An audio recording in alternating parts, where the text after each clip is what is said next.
Assalamualaikum semuanya. Dalam kesempatan kali ini saya akan membagikan informasi progres pembangunan bendungan di Indonesia yang belum bisa selesai sampai akhir kepemimpinan Presiden Jokowi. Tapi sebelum video berlanjut, ada baiknya dukung selalu channel ini dengan cara subscribe dan nyalakan loncengnya, sehingga jika ada kabar terbaru bisa langsung ternotifikasi.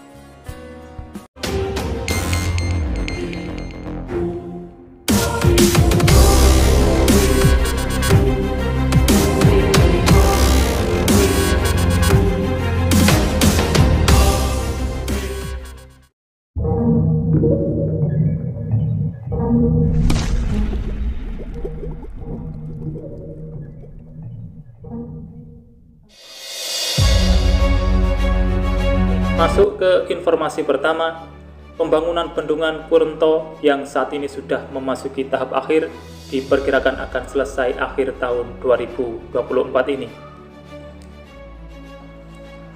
Pembangunan bendungan Kurento yang terletak di Aceh Utara ini memasuki tahap akhir dan diperkirakan akan rampung dalam waktu dekat. Bendungan ini diharapkan dapat memberikan banyak manfaat, mulai dari pengendalian banjir, penyediaan air irigasi, hingga pengembangan potensi energi listrik. Dengan kapasitas tampung yang besar, bendungan Kurento juga diharapkan mampu meningkatkan ketahanan air bagi masyarakat di sekitarnya. Proyek ini tidak hanya fokus pada aspek infrastruktur, tetapi juga melibatkan partisipasi aktif masyarakat lokal. Dalam proses pembangunan, pihak pengelola berupaya untuk menjaga komunikasi yang lebih baik dengan warga setempat, termasuk memberikan informasi mengenai manfaat dan dampak dari bendungan tersebut. Dengan demikian, masyarakat diharapkan dapat merasakan dampak positif dari pembangunannya ini, baik secara ekonomi maupun sosial. Dalam beberapa bulan terakhir, tim kontraktor telah bekerja keras untuk menyelesaikan berbagai tahapan konstruksi, termasuk pengaturan struktur bendungan dan pembangunan saluran irigasi yang terintegrasi.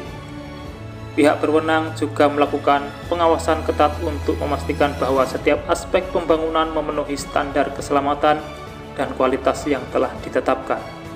Progres pembangunan yang baik ini menjadi indikasi bahwa bendungan akan segera siap beroperasi.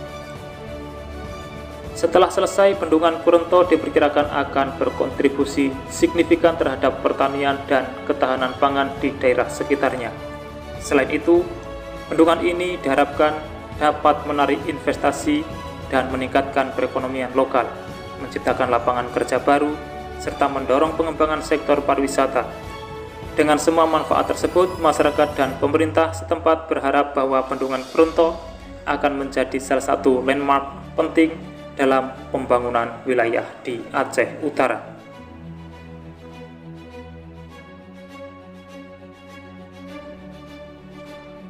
Kabar selanjutnya datang dari Sumbawa Barat.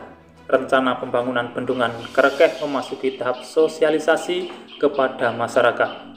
Diharapkan pembangunan bendungan ini dapat segera terrealisasi. Sosialisasi pembangunan bendungan Kerekeh di Sumbawa Besar dilakukan pada Selasa 15 Oktober 2025, di mana sosialisasi ini memberikan pemaparan kepada warga yang akan terdampak pembangunannya. Tokoh masyarakat Desa Kerekeh, Kecamatan Unter Iwes, M. Ali mengaku siap mendukung pembangunan bendungan Kerekeh karena sangat besar manfaatnya baik di masyarakat di Desa Kerekeh maupun di Kabupaten Sumbawa. Meski demikian, M. Ali meminta pemerintah untuk memberikan atensi terkait persoalan lahan yang terdampak proyek tersebut. Apalagi sampai dengan saat ini, pihaknya belum menerima rencana pasti dari pemerintah untuk merealisasikan terhadap bendungan tersebut. Tentu yang menjadi perhatian masyarakat saat ini adalah proses ganti rugi atas lahan yang terdampak pembangunan proyek tersebut. Jangan sampai masyarakat hanya menerima imbasnya saja tanpa memberikan kompensasi yang sesuai. Pembangunan bendungan ini juga harus memberikan kesejahteraan bagi masyarakat, baik itu di daerah Kerekeh maupun kota Sumbawa. Apalagi masyarakat desa Kerekeh hanya sebagian kecil saja yang lahannya terdampak, tetapi manfaatnya bisa dirasakan oleh seluruh masyarakat Kota Sumbawa.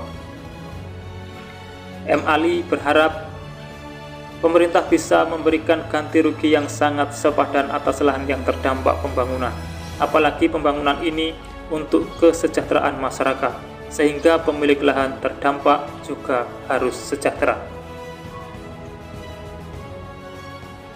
Berlanjut ke informasi berikutnya, progres pembangunan bendungan Jeragung di Jawa Tengah semakin intens, di mana pemindahan makam yang akan terdampak mulai melakukan setidaknya pemindahan 284 makam yang harus segera diselesaikan dalam jangka 4 hari. Ratusan makam warga dusun Kedung Glatik, Desa Candirejo, Kecamatan Pringapus, Kabupaten Semarang, Jawa Tengah dibongkar. Dan dibongkar pula makam Mbah Kiai Tonjong, sesepuh desa. Pembongkaran terkait pembangunan bendungan Jeragung. Sebanyak 284 makam tersebut direlokasi ke tempat baru. Selain ratusan makam itu, makam nenek moyang atau makam sesepuh warga Kedung Glatik, yakni Mbah Kiai Tanjong, ikut dipindahkan. Ketua tim pemindahan makam, Andre Arifin, mengatakan sebelum dilakukan pemindahan makam, telah dilaksanakan doa bersama untuk memohon keselamatan agar proses pemindahan makam berjalan lancar. Pihaknya memastikan tidak ada kesalahan terkait pemindahan makam tersebut, karena verifikasi makam juga melibatkan keluarga. Pemindahan makam ditargetkan selesai dalam waktu 4 hari, sehingga targetnya bisa selesai tepat waktu. Kabar selanjutnya datang dari Kabupaten Pekalongan, di mana pembangunan bendungan gerak Sungai Loji sudah mencapai 98% dan bakal siap beroperasi pada bulan Desember 2024. Pemerintah Kota Pekalongan, Jawa Tengah meyakini proyek bendung gerak dan sistem penanganan enceng gondok di Sungai Loji sudah dapat beroperasi pada Desember 2024 karena progres pembangunannya sudah mencapai 98%. Kepala Dinas Kelautan dan Perikanan Kota Pekalongan, Sugio, di Pekalongan pada Rabu 16 Oktober 2024 mengatakan bahwa pembangunan bendung gerak ini merupakan bagian dari proyek pengendalian banjir dan rob Sungai Loji Banger. Pembangunan bendung gerak ini dikerjakan sejak tahun 2021 dan anggarannya bersumber dari APBN. Dengan progres pembangunan sudah mencapai 98% tersebut, diharapkan Desember 2024 sudah dapat dioperasikan.